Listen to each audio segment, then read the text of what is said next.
what's up, my royal priesthood? On this episode of Conversations with the Priestess, trigger warning. This episode will be dealing with religious trauma, church trauma, abuse, and various types of transphobia. I want you all to use caution and use your wisdom and discretion when listening to this episode. I'm not doing this to just vent, but I'm doing this to help other people recover from church trauma and religious trauma.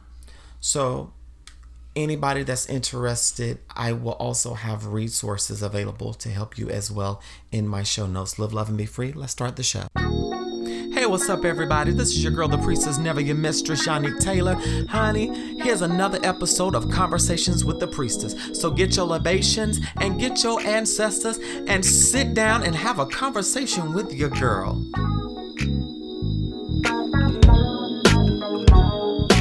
You're beautiful. You're beautiful. You're beautiful. So beautiful. Hey, what's going on, my royal priesthood? It's good to be back, y'all. It's your girl, the priestess, never your motherfucking mistress. I am back with another episode of Conversations with the Priestess, and all I'm going to say is unique. Oh, no, unique. Oh, drop it like I thought it, drop it like I thought it. You can put your name in whatever she's. Oh yeah, honey. I've been having a good time. You can get it tatted if you want to. Look, I have been in my Renaissance era since July the 29th. And it's so funny that not only did Beyonce drop an album, my girl Avery Sunshine dropped 4 songs and a bootleg. And her song Lucky, it is fucking awesome. I love me some Avery Sunshine. She says, "You'll never find a woman like me. I'm not the only one here who's lucky, yeah." Honey, homegirl ate that song. Beyonce is eating Renaissance. And of course, Meg Thee Stallion dropped her project. I'm going to take a listen at that and give my thoughts on it. I haven't listened to Nicki Minaj. I'm not a barb. I'm sorry. So my musical tastes have just been on the wave that I want to be on right now. And just yesterday, the day before I recorded this podcast, I actually listened to Kendrick Lamar's most recent album, Mr. Morales and the Big Steppers. Mr. Morale and the Big Steppers. And it gave me what I needed while I was out exercising. And of course, with the Renaissance, it is speaking a lot to me as a black girl, as a queer black girl, and as a church girl. I'm sure many of you all heard about the controversy that this Kojic Bishop, Bishop Wooden, and the Pace sisters came against the Clark sister herself, none other than Twinkie Clark. We know her from her hits, "You Brought the Sunshine," "I'm Looking for a Miracle," "Is My Living in Vain?" Her most recent project with her sisters, the Clark sisters, "The Return," which we got great reviews on. And what happened? Beyonce sampled Twinkie Clark's hit "Center of Thy Will." This is a great song, and Beyonce weaves this into her song, and it's about, for me, the liberation of black women being able to be free and away from the patriarchal, misogynistic bullshit. Well, here comes this bishop, and if you know anything about Twinkie and the Clark sisters and Carew Records, Twinkie is with Carew Records, if I'm not mistaken, y'all send me corrections. And that's actually who did the Clark sisters' last project, did Karen's projects, did Kiki's projects. Everybody's under this umbrella, and Lady Karen Clark Sheard and Bishop J. Drew Sheard is a part of this whole, they own this thing. Well, and their son J. Drew and Kiara Sheard Kelly. So all of this to say that this bishop had the audacity to throw shade not only on Twinkie, calling her an abomination, saying that she sold her soul to the devil, as well as Bishop Sheard and all of the musicians tied to that, for Twinkie basically making coin and doing what it doggone does on the song. And Beyonce and their team and her team, they all got together and said, cool, you can use the sample. Twinkie got coin. She's in Aruba. She's written 3 new songs. And here y'all here arguing about her making her coin and letting a secular artist sample that. And it's funny because they say nothing to the male gospel artists that sample R&B. Let's talk about the fact that gospel has been taking things from R&B and making it gospel songs and spiritual songs for decades. They did this even with the Caravans, with the song He Changed Me, with the song You're All I Need to Get by. They did all of that on that song. So you heard a lot of this. And I just find the hypocrisy. I think it's really about a black woman doing her thing. And they don't want a woman, especially in the Christian church, to get too high and mighty. But not only that, they did the same thing to her mother, the late Dr. Maddie Moss Clark. Many of you all saw the movie, the Clarks, the First Ladies of Gospel, the Clark Sisters movie. And then also, if you know Clark Sister history, it was a big thing in the 80s when Dr. Maddie Moss Clark and her daughters performed on the Grammys.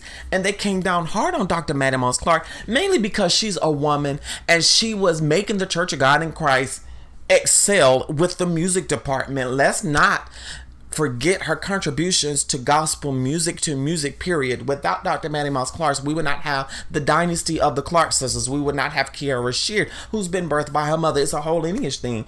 And just the going back and forth about this album has been funny. I'm not going to even talk about the whole Khalees thing. All I'm going to say, it was an interpolation.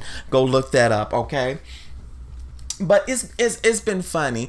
And even seeing some of my white gays are like, well, I tried to get into Beyonce's album, but I really couldn't, like, it's just not for me, Am I the only one who feels this way? I'm like, yes, honey, you are the only one that feels that way because you're white gay. She did this album for black people, for black women, for black queer people, for black trans people, for the black queer community. And I'm loving the fact that Honey Dijon and my girl T.S. Madison are now on the Billboard. Not only that, Kevin Jay-Z Prodigy, all of these figures in ballroom, these icons in ballroom, Miss Honey samples, all of these things, and I'm trying to keep up with a certain time today, so I'm not trying to call out everything, but y'all, this has done something for everybody. Twinkie Clark's on the Billboard. Any artist that is attributed, your name is on the Billboard, baby. Like, just calm down. But that's where I've been with the Renaissance album. And I can truly say this has been a renaissance for me. Over the course of the last couple of months while I've been away, and many of you know that of the living situation that I'm in and the whole me leaving religion and Christianity and really finding myself, it has been one hell of a journey. One of those journeys that I took was actually a couple of months ago. I went and bought me some tarot cards. I got an erotic tarot deck and then I ordered a classic deck. And I built my altar in my room. And I've started reconnecting with my spirituality. I've always wanted to do tarot, but me being in the Christian church, we heard so much about, when you do tarot or talk to a psychic, you're letting the devil in your house and shit goes wrong, shit gets knocked over and shit. I'm like, okay, yeah, scare tactics, but I'm like, some of y'all that's saying that y'all are heavy into astrology and all of that, but y'all want to come for African spirituality, voodoo, hoodoo culture, and anything that's not Christian. Okay, so, and I'm going to piss some people off with this. They call what we do with tarot called divining or divination, which meaning we're seeking answers by supernatural means. We're communicating by supernatural means. But I'm like, isn't that the same thing that the Christian people do in church? Don't they do divination when they anoint themselves with oil or in order to communicate with God, they go through this ritual of praise and worship? Help me make it make sense, y'all. So I'm like, it's all the same thing, but because you're serving this Jesus, this Christian God, no offense to my Christians out there, you're basically damning everybody else, which is another thing, but hello. But I'm really discovering myself spiritually, mentally, and emotionally. even how I listen to music has changed. Just listening to Beyonce's most recent project, listening to some of my oldies but goodies, listening to artists such as Tupac that were kind of forbidden in my household, listening to Wiz Khalifa, and must I say, y'all, Wiz Khalifa is a fine man.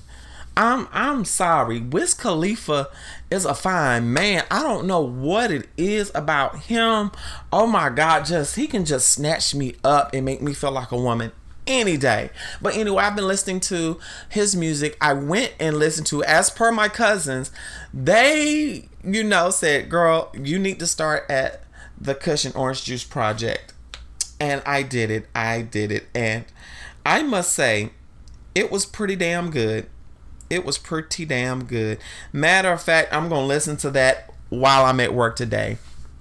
And I'm so grateful because now, yes, I am employed now. I'm back working from home. Many of you all remember when I first started podcasting with Black Trans and Beautiful, I was actually working from home. Then I would do my podcast episode and edit it on my lunch break. So with me working now, it's been chaotic in trying to find a routine. But I think I've gotten it down now. And it's just been one hell of a journey. A bitch even got her nose pierced, y'all. Yes, your girl got her nose pierced. I said, I want to get my nose pierced. I wouldn't do it because this whole idea of me being in front of church and all of that, yada, yada, yada. But then also, I was trying to wait until I got my facial feminization surgeries done. But at this point, I'm just going to take it as it is. But I went ahead and got my nose pierced. And I got it done on the left side to represent my feminine energy. And I did my research before I did it. And this celebrates the woman that I'm becoming. And I'm loving where I'm at now. I am thankful that I'm able to really live my truth and say, fuck what my family says, fuck what church people say, fuck what anybody else has to say. I'm living my life for me. I'm happy. Let me be happy. If you don't want me to be happy, then that's your problem. I have nothing to do with that. But as for me and my house, bitch, we gonna be motherfucking happy. So I'm in a place where I'm getting back to me. And this was a place I had started getting to in like 2010 when I first came out as queer. And that whole journey of finding myself, and then a few years later, boom, I'm transitioning. And even with the transition, I'm finding myself. Like, as I transition, it's not just a transition for me, and especially for gender, is not just physical, but is mental, spiritual, and emotional. And I understand what people meant by that. Now that I've reached a certain point in my womanhood, I've noticed that spiritually I've transitioned, mentally I've transitioned. Even my circle of friends has changed. So many people that I held on dearly to, we're not in the same space anymore. And it hurts when you have to let people go, but I'm grateful for being allowed to let people go. Because some people, they don't need to be in your life. Some people, they don't need to be a part of your life. And even with all of the shifting and changes that are happening, I want people that can really go the distance with me, and that's really about something. I don't want people that have their own hidden agenda. It's time out for that. And I've learned so much from being in religion. I've learned that Christian ministry is very cutthroat, very controlling. And right now I'm in a place of healing from religious trauma, church hurt, and church trauma. So thank y'all for allowing me to use my platform to get that off of my chest. Yes, I'm going to have some other things for you all. I have a lot of things for you all. I have some things that I'm doing on YouTube. And so just stay tuned to my Twitter for that. That's twitter.com/Yannick T Music for my music stuff. And for the podcast, twitter.com/CWT Priestess. I'm going to take a quick break. Here are some church announcements and some things that you can do to help us keep this show going. Y'all live, love, and be free from the Priestess. Smooches. I'll be right back. Hey there, my royal priesthood. I want to say thank you for your love and support of Conversations with the Priestess. Here are some church announcements. This podcast will be posting bi-weekly. Yes, every other week I'm bringing you an episode. I'm doing this to kind of give myself a little bit of a break in between recordings, and I have other things going on. But please keep up with me because I will be bringing forth content on YouTube, which is Conversations with the Priestess. Also, if you are a trans, gender non-conforming, non-binary, gender fluid, TGNC person of color that happens to be a nudist or naturist, I want you to go and listen to my podcast, Naked Colors. We have some great topics there, and it's coming from a new perspective. Please go, and you can find this on Spotify podcasts, anywhere where you download and or stream podcasts. Don't forget, with any podcast that we have posted here, please leave us a 5-star rating and let us know how we're doing. Leave us a review. Don't forget to share and tweet me when you listen to this podcast. Again, that Twitter is twitter.com/CWT Priestess. Again, check my show notes. Live, love, and be free. Let's get back into the show. Welcome back. So when we left off on the last episode of Conversations with the Priestess, I was getting ready to go into me transitioning socially, and I guess I'm going to say religiously at this point. Mind you, I was presenting as my true self outside of church, but when it came to ministry and at pastor teacher's request, it was noted that he wanted me to just wait so he could quote unquote talk to the archbishop of the organization that we were in. However, that conversation never happened. And just going further with that, there was an incident around about 2017, 2018, where I went through a severe mental breakdown. And on top of that, I had kind of backed up from doing things with ministry, and I let it be known that, look, I need to focus on me. And the pastor actually sat me down, quote unquote, and that's something that they do in the Christian church.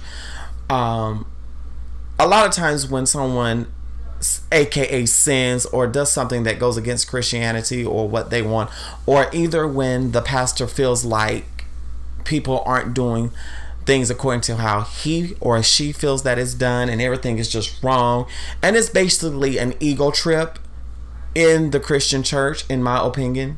That's just my thoughts. However, with me and the transition, that had a lot to do with me being sat down. However, this time around, I said, you know what? I'm going to make a decision for me. And it was at this point that Bishop Poseidon and one of his members decided, not decided, but they kept asking me, when are you going to start, being yourself in church? When are you going to, we want you to embrace you. I said, well, me and Pastor had talked about it. We're waiting for a conversation with the Archbishop. And I thought about it. I said, really and truly, this does not warrant a conversation with the Archbishop because, number one, it's none of his business. This is my business, my transition, my life. This has nothing to do with anybody else at this point. This is my life, my well-being. So much to do. I thought about it. And during this time, I had to stop dealing with Bishop Poseidon on a sexual level. I started just living my life, and I said, you know what, I'm not going to entertain him because, number one, that was wrong because he is my pastor. He is my leader. And that had no business happening. But I wasn't looking at the fact until after the fact that he was indeed using his power of influence to kind of get to me sexually, in a sense, basically some predator narcissistic type shit. But anyway, he and his member encouraged me to dress out. We talked to pastor teacher and we had a conversation, and pastor teacher said, is this what you want to do? Yes. So praise and worship went good this particular Sunday, and they asked me again, when was I going to be myself? And they call it dressing out.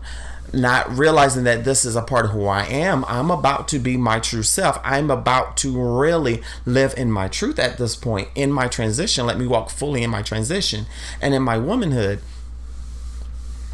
So this particular Sunday, it was a September Sunday, I finally wore what I wanted to wear. I wore a nice dress with a green jacket and some nice heels, and I had a short Grace Jones-esque type haircut, and I wore this to church.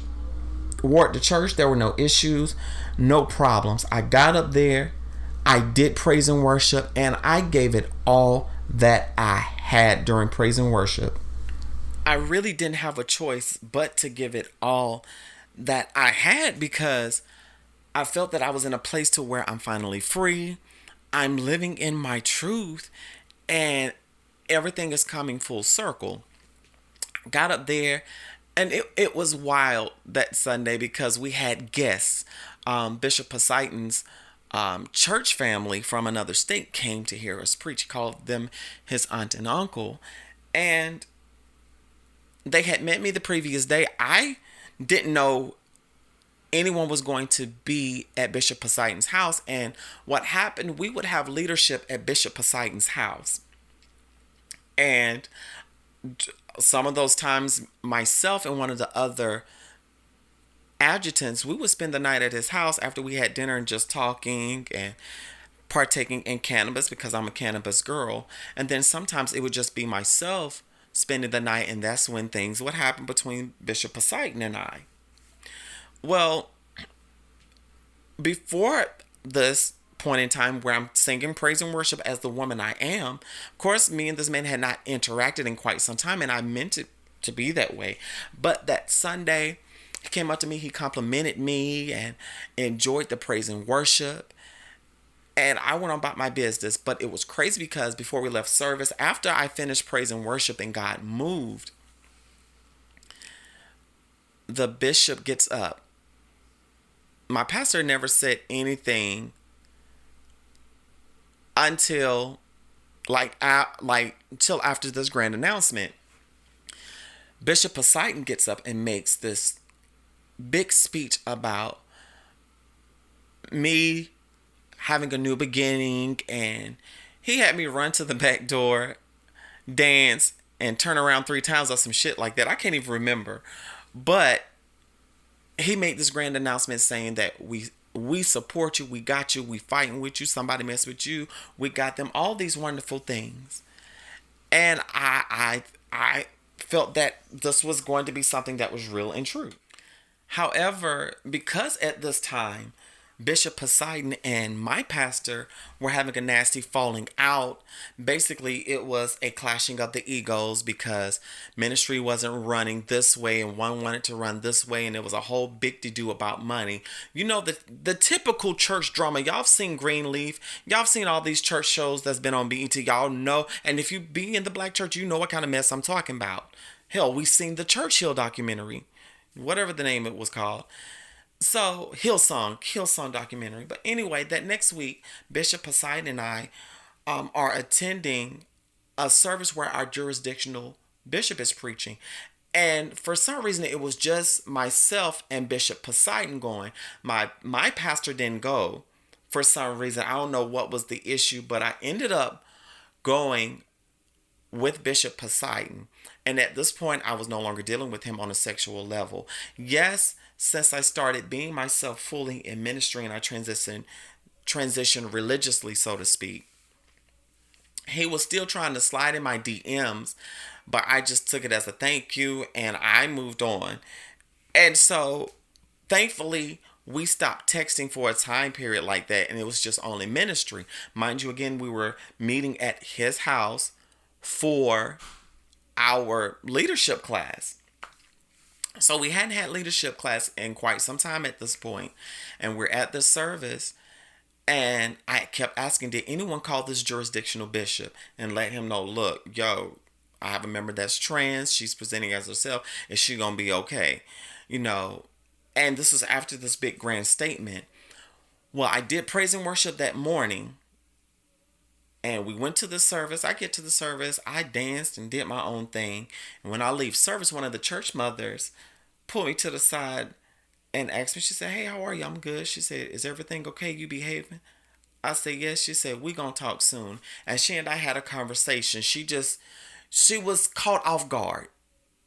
And she didn't realize it, that I was trans, because she had seen me presenting as something other than who I was. And we had a conversation, and the last time I spoke with her, everything was on good terms. However, I get home that night, I'm streaming on my live streaming app, and I get a phone call from my pastor, from Pastor Teacher, and he says, "Yanni, we had a phone call to come through." I'm like, "What is it?" I'm thinking somebody done found my OnlyFans or something, or somebody done found something about me. No. Apparently someone made a call to the Archbishop about me being trans and serving. Mind you, I don't know who made the phone call yet. It was never revealed to me, which is not important. And to this day, I still have questions about the validity of this alleged phone call. But there was a phone call made, and I got a call from my pastor. And my pastor was asking me, am I okay? And things. And he's like, "Well, they told me that because you're trans and the bylaws state that you cannot serve." However, we looked at the bylaws. The bylaws actually has a clause against homosexuality, and they actually lumped in gender identity with that. This is old, archaic 80s and 90s language in the bylaws of this organization. And needless to say, I could no longer serve. And I'm upset. Everyone that rallied behind me was upset. But I get a phone call from Bishop Poseidon, and this motherfucker has the audacity to ask me, "Well, what did God say about your transition?" I'm like, "What?" And I was so confused. And I just gave some bullshit answer. I said, "Well, everything is fine. God just told me to live in my truth and be happy." They were looking for some profound, sweet answer. And this also started me pulling away from the church at this point, from Christianity and religion. At this point, the chef and the prophet, Don Prophet, they have been hanging together at this point. And they were rallying around me. We had been connected when the prophet came back into town at the request of my pastor teacher. The chef and the prophet, they were helping me with the praise and worship team, helping the ministry out.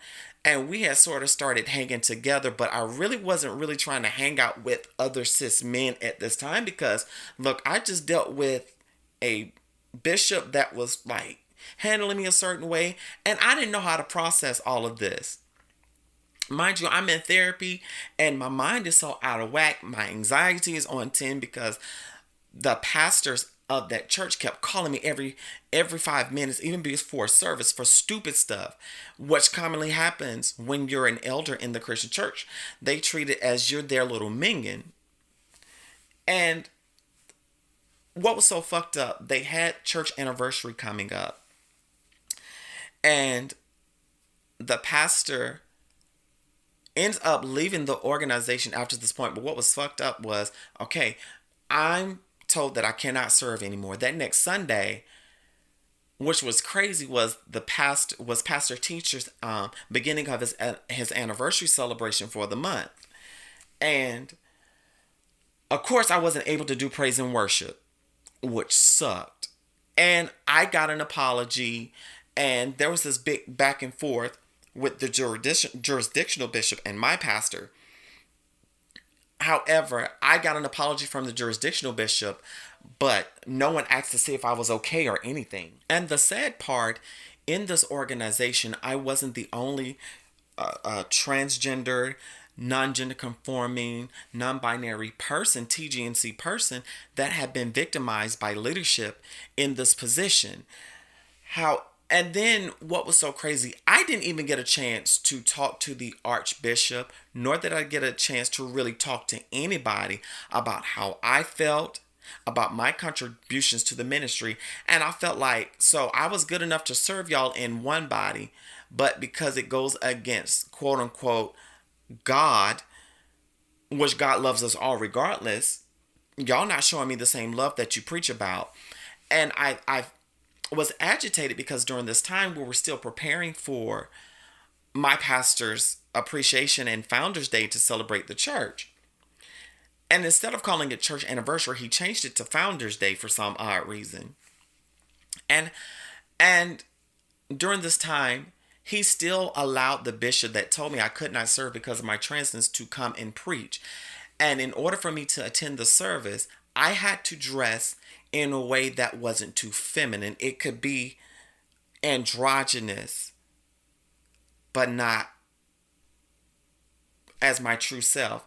And it's funny because a few years ago, the same pastor got upset with me and sat me down and told people not to call me what I desired to be called, nor address me as the pronouns that I preferred to, because I'm not walking in my true identity. I needed to heal. This was the thing that he said. This is what my pastor said. My former pastor said.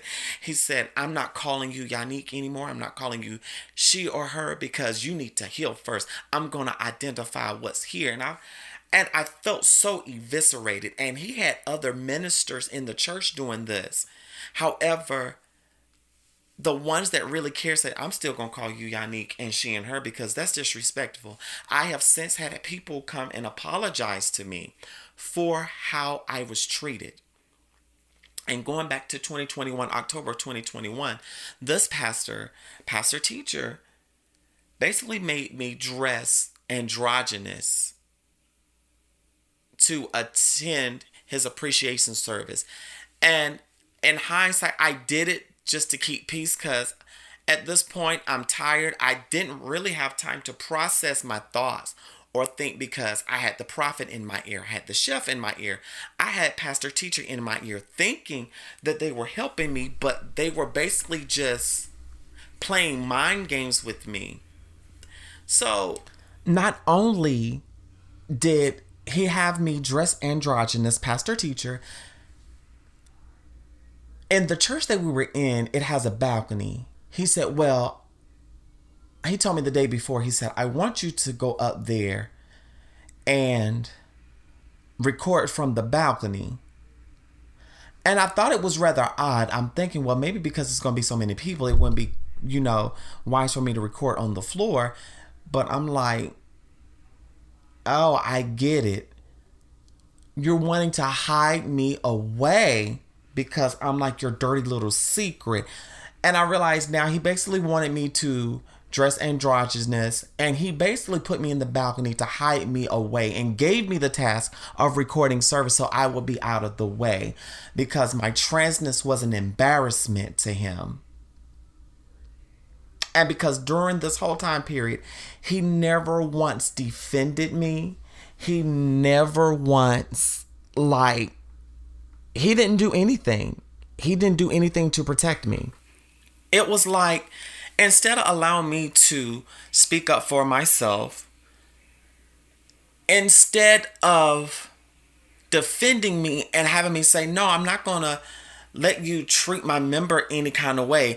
You know what, Bishop, I know we had you to come preach, but you know what? Since this is going on and since my member can't serve, we're going to get someone else.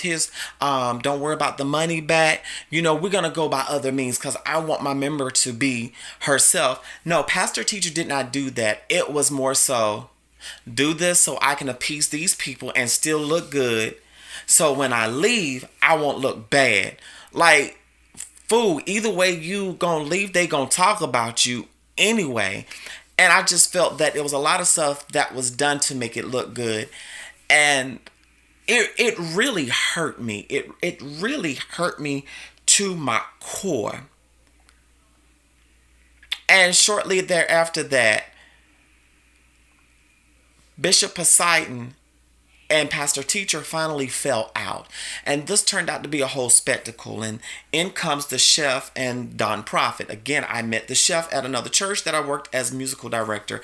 I had been knowing Don Prophet for years when I first met him in 2007, when I came up here to see my then pastor and visit before I moved up here. And I had been knowing this man and having so much respect for him. He was calling out the bad behavior and, being of help to me, or so I thought. And during this whole situation, it was a lot of quarreling between not only Don Prophet and pastor teacher, but Bishop Poseidon and the Don Prophet over the running of the ministry, because Don Prophet was supposed to be helping us rebuild the ministry and all of this, but it couldn't really be built because it was too much drama going on. But through all of this, I never once felt defeated. I felt defeated and unwanted. And during this time, I started migrating from the church. And my pastor started having me go to different churches, and I really didn't want to go. Didn't really feel like going to church and dealing with all of the mess and chaos. So I wasn't going to church for a couple of weeks. And I started going to church with pastor teacher for a couple of weeks. And then it got on my nerves because I felt that I was a spectacle. That he was leading these introductions with me involved as the trans member. I'm like, can y'all just let me tell y'all what to call me? Let me do this myself.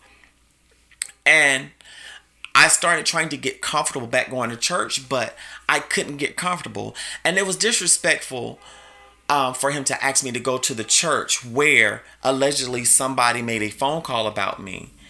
And knowing this was triggering, I sucked it up and just went, realizing I could have said no at this point, but still in the mindset, I don't want to disappoint leadership. I don't, want to disappoint God. God, is this your plan? Feeling like this was an actual plan from God, when it actually was not a plan from him at all. It was just I was in a religious cult and a mess. And at this point, Bishop Poseidon leaves the ministry after a big blow up. And after me having this whole situation, and in around about October, I then finally told my pastor about the relationship that Bishop Poseidon and I had. And I didn't know how to feel saying this. I had just picked my former pastor up from work, and we were talking. I said, can I tell you about something? He was like, what? I said, everything's been kind of chaotic and I've been off. He was like, yeah, what's going on? I just finally told him. I started off with, well, I've been in an entanglement with someone. And it was like, yeah. I said, I'm going to be honest with you. I said, I don't know how you're going to take this or how you're going to react, but I got to get this off my chest. Me and Bishop Poseidon had been in an entanglement, and we had a sexual relationship. And he reacted, was like, wait a minute. Y'all been having sex? And he was like, pastor teacher was like, oh my gosh, I am so sorry. Why didn't you tell me earlier? I'm like, I didn't know how to tell you because we were always told you didn't sleep with leadership and stuff like that. But I didn't know how to come out and tell you because in my mind, I was more so fearing him as a leader. And he was like, no, that is not cool because your leader is taking advantage of you. You're supposed to be leader, took advantage of you. So the next week I discussed this in therapy. The whole time, as I'm telling him this, he's already calling the jurisdictional bishop at this time and making other phone calls. And it turned into a big thing. Come to find out that I wasn't the only person in the ministry that he was messing around with. And come to find out, he had been other places and did the same things in other cities. And then there was a situation where I did make a video about it, and it's since been taken down because I'm like, I wasn't vindicated, so I'm speaking out about what happened. And of course, fingers were pointed as to who made the phone call. The chef and Don Prophet were here for all of it. And I'm like, oh my God, like, this is a jacked up situation. And this is where I really started cleaving to the chef and the prophet as far as a cohesive unit for support. And this is where it's going to get heavy. So I'm going to save that for next week. Thank you all again. This is the end of Diary of a Church Girl. I have some more things I'm going to share with you. Let's take a quick breather and I'll be right back. Hey, what's up, family? Thank you again for tuning into Conversations with the Priestess. I want to give you an announcement from one of our sponsors. This particular sponsor believes in elevation through visibility for our trans community. Who am I talking about? None other than Visble T, Visible Truth 365. This organization, which is Philly-based, is a grassroots organization dedicated to elevation through the visibility of trans persons of color, TGNC, with a focus on transmasculine individuals. If you are in the Philadelphia area and you need assistance, please contact me, your girl, the Priestess. I'm the executive director of Visble T 365. And also, our executive director is AJ Scruggs. You can follow us on Instagram, Visble T 365, and on Facebook, Visble T 365. Reach out to me directly. You can find me on all platforms, Yannick Taylor, and we'll be happy to serve you. The show notes will include links to where you can find Visble T 365. Live, love, and be free. Thanks again. Love you, the Priestess. Before we end the show, I want to make it a light note since we just discussed some trauma there. But I want to say again, thank you for your love and support of this lovely podcast. I will never stop saying thank you. But this is something I really wanted to share with you all. So I did something for me over the past weekend. I indulged and went to the Alamo Drafthouse here in DC, and I went to see the new Jordan Peele movie Nope, starring Daniel Kaluuya and Keke Palmer, which is it is a great film. I had my rocks off. I got my rocks off with that one, honey. That hit the spot. I'm telling y'all need to see this movie. It is everything that you need and more. I don't care what other people said. See it for yourself. And I thoroughly enjoyed it. But this was a time for me to get away for myself, and I wasn't able to see my boo thing for the weekend because we've both been busy. And I decided I was going to take myself out and just have a little fun. So I went out, took myself out and booked the movie ticket and said I'm going to go see Nope. And this was my first time going to the Alamo Drafthouse or a theater like it. So I thought, what the hey, let's try something new. And it's not that I don't get out much or anything, but here lately, because of life situations, going out has not been a major focus, and I haven't had the finances to do so or the time as I wanted to, because lately I've been focused on working, and because of the situation I was in with church people, a lot of my time had been monopolized. And then I didn't feel like going out because I really didn't have the money, and I was going through a lot. So now I'm in a place to actually do that and discover stuff. So I've had a great time. I'm thinking about this weekend actually going to a nudist resort here in Maryland and visiting there. I want to see what the weather is doing first, because I don't want the weather to come get me. I'm really at a point of exploring myself and just having fun for a change. And I'm absolutely loving the things that I'm able to do now. Like, I'm really getting back to me, even writing music. I've been writing music and writing songs, and it has just given me life throughout what I'm able to do. But being able to just go to the movies and explore my area, ran into another bar I might try to go to this weekend, get a couple of drinks, do something for me. I'm going to really enjoy my weekend. I'm really going to enjoy my weekend. That's what I plan on doing, is enjoying my weekend. And what better thing to do than just enjoy life? Enjoy your life. And I said that to say this, baby, go enjoy your life. Fuck everybody else's opinion. Fuck what everybody else have to say about your life. Live your fucking life for you. You only get one life to live. If people can't understand that you're a free individual, well, fuck them and let them wallow in their own bondage. Because it is not your responsibility to set any other motherfucker free. I'm going to say it like this and I'm going to go. Child, don't waste your time on people that Harriet Tubman would have shot. With that, I bid you adieu. Have a great rest of your week, or whenever you're listening to this. Have a great day. Have a great weekend. Just have a great everything. Love, and be free. Smooches.